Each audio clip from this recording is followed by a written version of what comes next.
Խոստովանություն հաղորդման հյուրն էր Մայա Մարգարյանը, Star News-ը հետևեց զրույցին, երգչուհին խոսեց հայրիկի կորստի մասին։ Ցավոք սրտի հայրս երկար չապրեց, 7 տարեկան էի, հիշում եմ այդ օրը։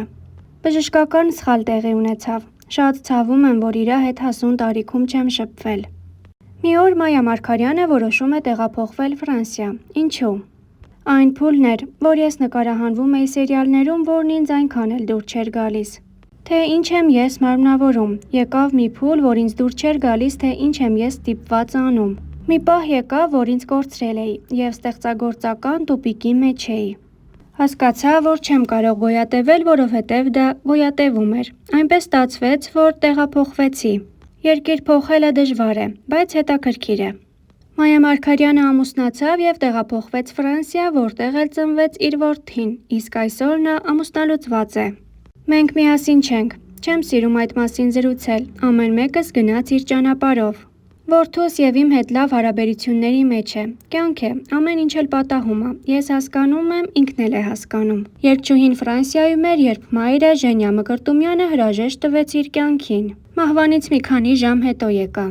Լավ չէր զգում իրեն, հենց այդ օրը գնում էր սրտաբանի մոտ, չհասավ բժիշկի դուռը, դեպքը կատարվեց։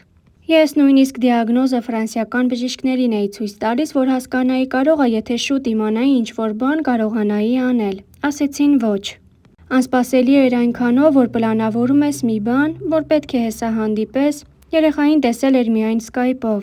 Ես չէի հավատում, որ դա իմ հետ կարա պատահի, նշել էր նա։ Երգչուհի Մայա Մարգարյանը, ով ժամանակին հայկական էստրադայի ակտիվ երգչուհիներից էր, 10 տարուց ավել է շոու բիզնեսում գործունեություն չի ծավալում։ 8 տարի է, ինչ բնակվում է Ֆրանսիայի Ռուան քաղաքում, որտեղ երկուպար է դասավանդում հայ և ֆրանսիացի փոքրիկներին։ Թերթ-ը-ի հետ զրույցի ժամանակ նա խոսել է Ֆրանսիայում հայտնվելու, ամուսնության, այսօրվա հայկական շոու բիզնեսում չլինելու պատճառների, իր հայտնի ընկերների, որդու և մոր լուսահոգի դերասանուհի Ժենյա Մկրտումյանի կորստի մասին։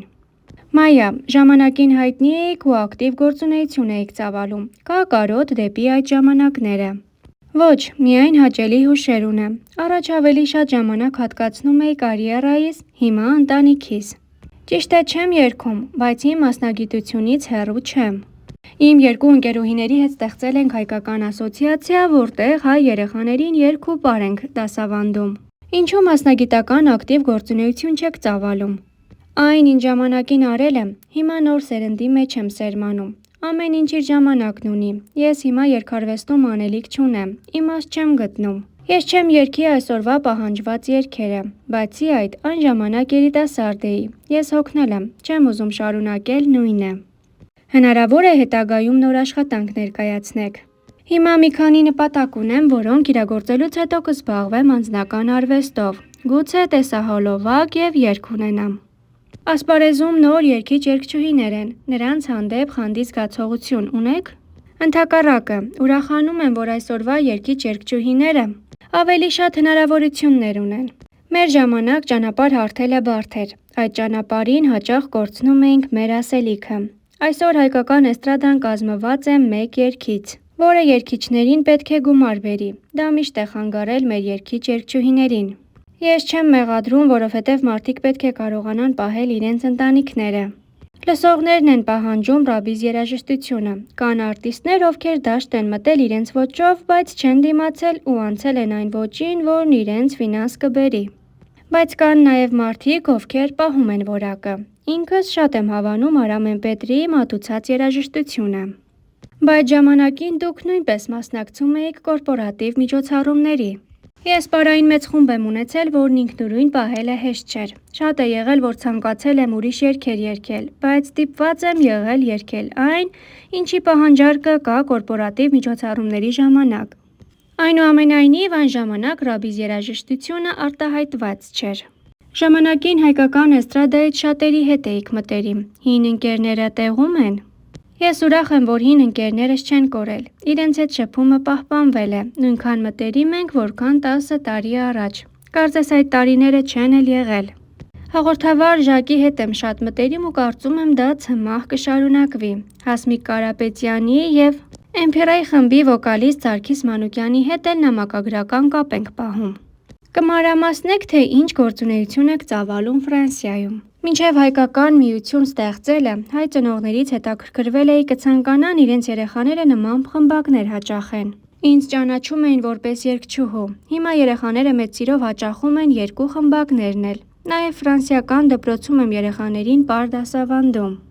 Ուզում ենք խաչքար տեղադրել Ռուանում, որպեսզի ապրիլի 24-ին մեր հարգանքի տուրքը մատուցենք ցեղասպանության զոհերի հիշատակին։ Այստեղ նման գործունեությունները դանդաղ են զարգանում։ Դժվարությունները շատ են, բայց դրանք նոր նպատակների սկիզբ են դառնում ինձ համար։ Ձեր վերջին տեսահոլովակից շուրջ 10 տարի է անցել։ Այս ընթացքում ամուսնացել եք և որդի ունեցել։ Ձեր ամուսնու հետ որտեղ եք ծանոթացել։ Ամուսնուս հետ Երևանում եմ հանդիպել, բայց նրա մասին խոսել չեմ ուզում։ Միայն կասեմ, որ ժամանակին սուտ խոսակցություններ էին տարածել, թե իբր ես ու ամուսինս Հայաստանից եղբայրներիցս ենք փախել, բայց ես եղբայրներ չունեմ։ Ինչպես հայտնվեցիք Ֆրանսիայում։ Ինձ մթնոլորտի փոփոխություն էր պետք, որպեսզի հասկանայի ինչ եմ ուզում այս կյանքից։ Մինչ օրս չեմ զղջացել կայացրածս որոշման համար։ Այլ մանրամասներ չեմ կարող ասել։ Ձեր որդին Ալեքսը ժառանգել է ձեր ձայնը։ Ալեքսն արդեն 7 տարեկան է, բավական հզոր, տարբերվող ձայն ունի, բայց արվեստի հետ կապ չունի։ Դեռ փոքր է, պլանշետային խաղերով է հետաքրքրվում։ Փորձում եմ նրա մեջ լեզուների հանդեպ սեր սերմանել։ Վերջերս ձեռքը կոտրել է, բավականին ակտիվ բալիկ է։ Այնքան խելացի է, որ կարող ես նստել ու ընկերական զրույց ունենալ հետը։ 2016 թվականին մեծ կորուստ ունեցաք։ Մահացավ ձեր մայրը, դերասանուհի Ժենյա Մկրտումյանը։ Նրա կորուստը հաղթահարել եք։ Մորս կորուստը ծանր էր, մենք շատ կապված էինք։ Գիտեինք միմյանց մասին ամեն ինչ։ Նրա կորուստը դեռ չեմ հաղթահարել։ Ցավը նույնն է, բայց հանգիստ եմ, որ չասված խոսքեր չեն մնացել։ Որդուս Ալեքսի անունը մայրս էր ընտրել, բայց այդպես էլ չհասցրեց տեսնել նրան, միայն տեսազանգով։ Ալեք անունն էր ընտրել, քանի որ շատ էր սիրում Ալեք Բոլդուին։ Տղաս մայրիկիս հիշում է գրեթե ամեն օր, բայց հիշողություններն աղոտ են, քանի որ այդ ժամանակ նա ընդամենը 5 տարեկան էր։ Նշենք, որ դերասանուհի, երգչուհի, պարուհի Մայա Մարգարյանի որդին ծնվել է 2012 թվականի դեկտեմբերի 12-ին։ Ալեքի հայրը Մայայի նախկին ամուսինը ռեժիսոր Տիգրան Դավթյանն է։ Չնայած ամուսնալուծված լինելու փաստին, երգչուհին նշել է, որ այժմ լավ հարաբերությունների մեջ է ամուսնու հետ։ Մայայի խոսքով որդին ևս շփվում է հոր հետ։ Սակայն այլ մանրամասներ և բաժանության պատճառներ նա չի նշում։ Իսկ արդեն Star News-ը սիրով այս հոլովակի համար առանձնացրել էր այսքանը։